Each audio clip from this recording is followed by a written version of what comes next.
This video um is not to persuade people.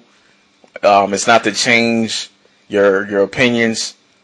It's not to say that I'm right or I'm wrong, but it's more so of just thinking outside the box and being more open-minded. Uh, I know things sometimes sound like they're a cop out. They sound like they're an excuse, but the truth is, in reality, when a boxer loses a fight and he makes an excuse for it, you don't want to hear the excuse at all times. But the truth is, excuses could be legit. And technically speaking, when a man loses a fight, there is an excuse that you have to have an excuse. You get what I'm saying? There's an excuse for the given result that you end up with in effect. And the excuses are usually things that you might have to work on, given that they're probably valid excuses. But no one likes to hear excuses, especially from fighters.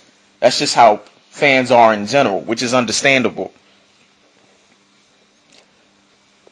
Alright, everybody is expecting nothing from Cotto. Majority, not everybody, but majority of people you talk to are expecting nothing from Miguel Cotto. Right? He's washed up. He's been in too many wars. He's past his prime. So they're overlooking for the fact that the fight's at 154 pounds. It means nothing, even if this fight maybe was at 160. It would mean nothing to people, the weight. People are just looking at it like Floyd is just a lot better than this guy. Let me ask y'all this. When's the last time Floyd faced a guy that was 100% a boxer? Not a boxer puncher, but 100% a boxer. A guy that could be a boxer for 12 rounds if he had to.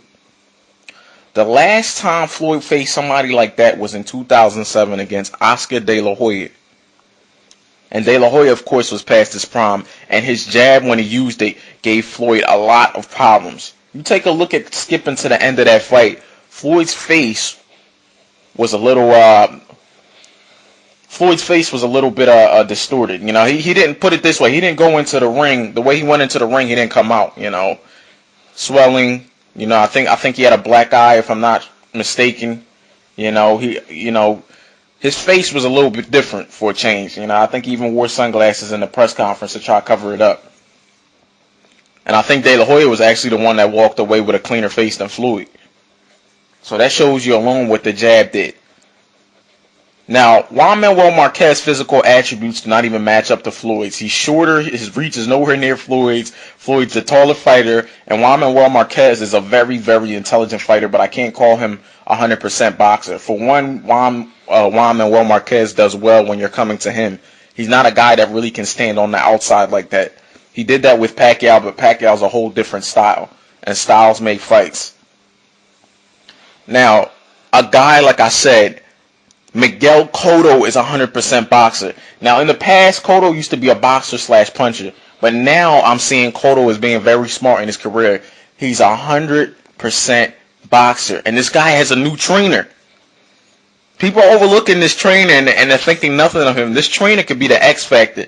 You don't know this guy, and that's why you think nothing of him. That's the thing. When people don't know somebody, people automatically elude them out of the picture or don't count them as a factor because you don't know the person. That's a dangerous factor if you got a good trainer that's showing you the right method and he's got the right game plan. Who's to say this guy doesn't? Because his last name's not Richardson, Roach, or Mayweather doesn't mean he's not just as good as them. We know nothing about this guy like that. And he did a damn good job against Margarito with his first fight with Cotto. And yes, I understand that Cotto already had some fundamentals deeply rooted in him. Okay, way before this guy came along. But the game plan that he gave him for Margarito's fight was perfect.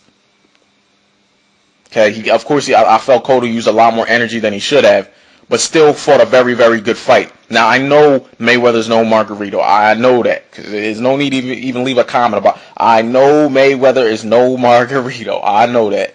It's not even a comparison. Shouldn't even mention them two in the same sentence. I know this. But give it here. Cotto's weakness to me is pressure. He never dealt well with pressure. Even in his prime, he's never dealt well with pressure. Mayweather is not a pressure fighter. We're dealing with two boxers here for once. That's the interesting part of this bout. Like I said in my vid, my early thoughts vid, which got erased, as part of the bunch of vids that I deleted by mistake. But I said, Cotto wants to play chess with this guy. That's what I would do. Play chess with him. And I know people think it's crazy. Play chess with Floyd in the ring. Floyd's the best. To some people, the greatest. Yes. Play chess. Match him up. Don't try to bully him. Don't try to get physical with him. Don't try to do that, because I think if Cotto does that, he gets stopped early. Try to outbox him. And I don't even think Floyd will expect this from him. Try to outbox him. Let's see what he does. Use your jab. Cotto's got a good jab. Use it. Let's see what he does. Try to outbox him for 12 rounds and see if you can win more rounds than Mayweather. See, it doesn't matter. Even if it's a close fight, they're going to give it to Mayweather. You can best believe they're going to give it to Mayweather. But the fans know. The fans know. And this will build controversy for a rematch. The fans know who wins fights. Just like Marquez, Manny Pacquiao. Majority of the fans know, if you're a true boxing fan, if you're a real boxing fan, you fair and you unbiased. People know who won the fight. Try to outbox Mayweather. Even if you get this guy to a draw. Of course, like I said, they'll give it to Mayweather. But try to outbox him. I believe Cotto can do it. I really do, man. We fall for the hype because you hear so much about Cotto's not supposed to be here. You know, Cotto's way past his prime. He's a pushover. You know, Mayweather's 10 times better than Cotto. Mayweather's a superior boxer over Cotto. Cotto's flat-footed. Cotto's too slow. Man, you don't have to be that fast to hit a target. Let me tell you that. And Mayweather has great reflexes. Don't get me wrong, but he can be hit. Okay, he was hit by 40-year-old Shane Mosley. He can be hit by Miguel Cotto. I'm not sure how old Miguel Cotto is now, but I know he's in his mid-30s, but he can be hit by Miguel Cotto, okay? You don't have to be the fastest guy in the world to hit a target. You don't, all right? You don't. There's boxers that I actually think are slow and they can manage to hit a guy with good reflexes, okay? It's boxing. Everybody gets hit. All right? It's not all about speed. It's about timing. Miguel Cotto's a smart fighter. He just doesn't deal well with pressure. And the thing is, styles make fights. Mayweather's not a pressure fighter. He's a pot shotter.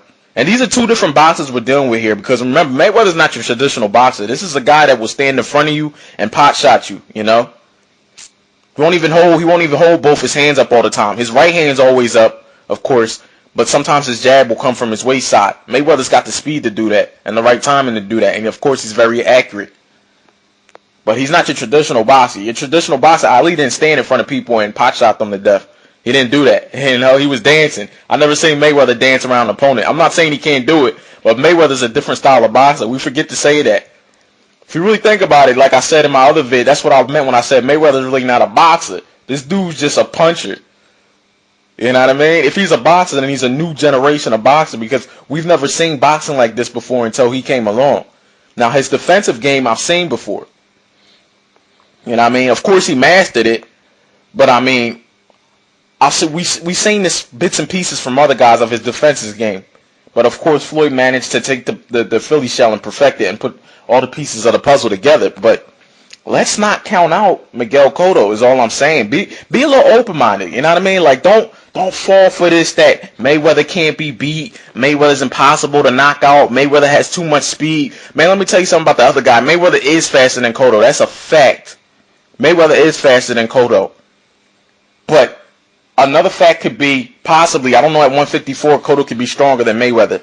But I don't even think that's going to play a factor in this fight. I think Cotto can try to outbox this guy. I really do. I'm interested to see what the trainer will do, what they'll work on, the game plan. I cannot overlook this trainer. I don't know much about him, but I got a feeling, man, that this dude, with this veteran he has, will be an X factor that people are not looking at. I have a feeling that this trainer is going to bring something special to this fight. You know what I mean? I look like, I think sometimes we don't want to. We want to have our own personal opinions, but I think we get a little bit off track and persuaded by general perception. And the general perception you keep hearing is, you know, Cotto's not supposed to be in the ring with Floyd at this point. He should have fought him back at 140 when Floyd supposedly ducked him. Man, back then 140, I'm almost certain, in my mind, my opinion, that Cotto didn't stand a chance against Floyd. Today, where we're at now in the present, in 2012, at 154 pounds, I think Cotto has a way bigger chance of beating Floyd today, I will say that, than he did back then at beating Floyd at 140. And Floyd is way less offensive than he was back then. He's turned way more into a defensive fighter. I think Cotto has way more of a chance of beating Floyd today than he did back then. That's just my opinion. I want to give you another example. Not to get caught up in the hype about what everybody's saying, because when you hear something a lot as human beings in general, all of us, when you keep hearing something a lot by majority of people, you start to automatically believe it and throw that into your, you know what I mean? You don't form your own opinion, is all I'm saying. I'm not saying Cotto's going to win this fight. Cotto could very well get blown out in this fight, and what everybody's saying, majority could turn out to be true. I'm not saying that it ain't going to happen. I'm just saying be open-minded. Another example I want to give real quick, because I don't want this vid to be too long. Shane Mosley fought Manny Pacquiao, right? Shane Mosley was wearing, I believe, DeMarcus Corley shoes for the first time that night. Shane Mosley had a blister on his toe. Yes, I know, another David Haye type situation. But the fact of the matter is the man showed his toe, and that's proof. You can't argue with proof. The man showed his toe after this fight. He had a huge blister on his toe, which can affect your movement. I remember one time I banged my toe. It was so stupid. Before I was leaving the gym, I banged my toe on the ring post. I banged it hard, man. A blister formed on my toe, and it was hard to walk. It was funny because 2 days after, I remember I went somewhere. I think it was the movies, and I was hopping. And my girl was like, "You okay?" And I was like, "Yeah, but I really banged my toe on that ring post." I remember the following Monday when I went to the gym, I was still hopping a little bit and affected my movement. Yo, I know it sounds corny, but God made us with 5 toes for a reason. He made us with 5 fingers for a reason. So even if that little baby binky is giving you problems, it can affect what you do in the ring.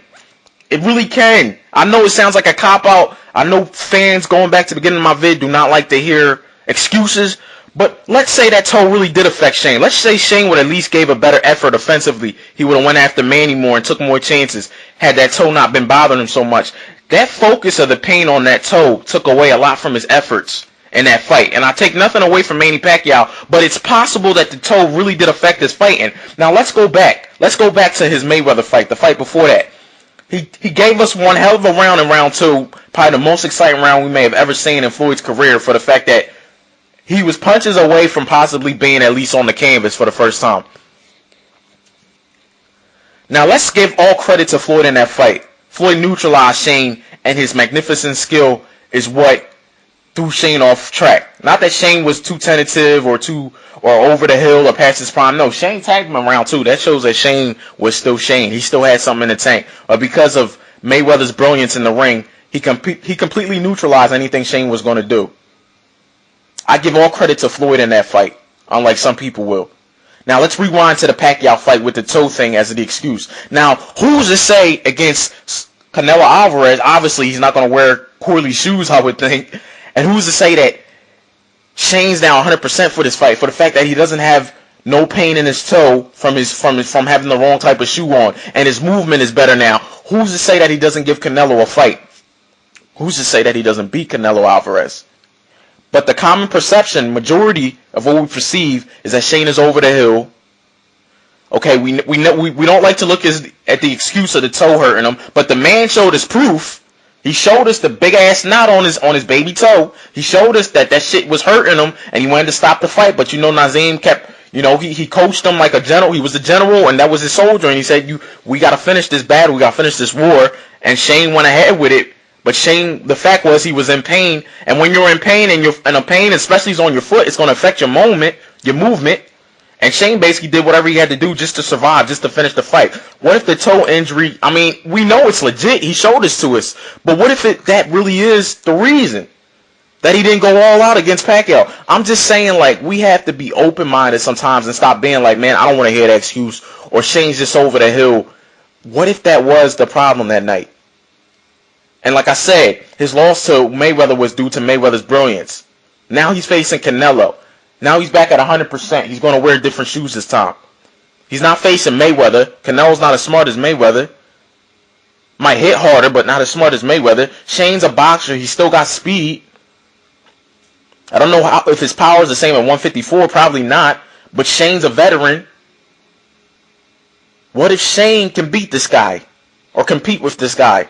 This fight might not necessarily be a blowout. All I'm saying is be an open-minded thinker and majority of what people say sometimes, I think it gets to us, especially as fans, as people in life in general. When you hear a thing repeated over and over again, it's hard sometimes to formulate your own honest opinion, because you automatically throw in factors that you've been hearing, and it perceives your thought process, which gives you your final, your outcome. If we're talking boxing, your prediction. All I'm saying is, let's be a little open-minded, man. I look at this Mayweather versus Cotto fight as a boxer versus another boxer, because I know Cotto can box for 12 rounds. He can be a 100% boxer if he wants to. And I don't know the last time, like I said, besides De La Hoya, who stopped using his jab. And I don't know how. I didn't see Floyd really neutralize De La Hoya's jab, to tell you the truth. I didn't really see that. I seen him pot shotting De La Hoya, but De La Hoya just stopped using his jab for whatever the reason be. I didn't really see him neutralize De La Hoya's jab the way he neutralized Shane Mosley. But I don't know. This fight, Cotto versus Mayweather, I'm just doing thinking, and I'm blocking out what everybody's saying, and I'm doing thinking, and closer to the fight, I'll make my prediction. But I'm being open-minded on it, because I see a boxer versus a boxer here, and Mayweather's not a pressure fighter. Cotto's weakness is putting on pressure, and Mayweather is not a pressure fighter. Styles make fights, and you don't have to be the fastest guy in the world to hit Floyd. Cotto's not slow. So for people who saying he's slow, he's not slow. He's nowhere near Floyd's speed, but he's not slow. I mean, that's all I got to say. I'm just being open-minded, and I'm sharing my thoughts of hopefully other people can be more open-minded as well. Slideways 100, I'm out.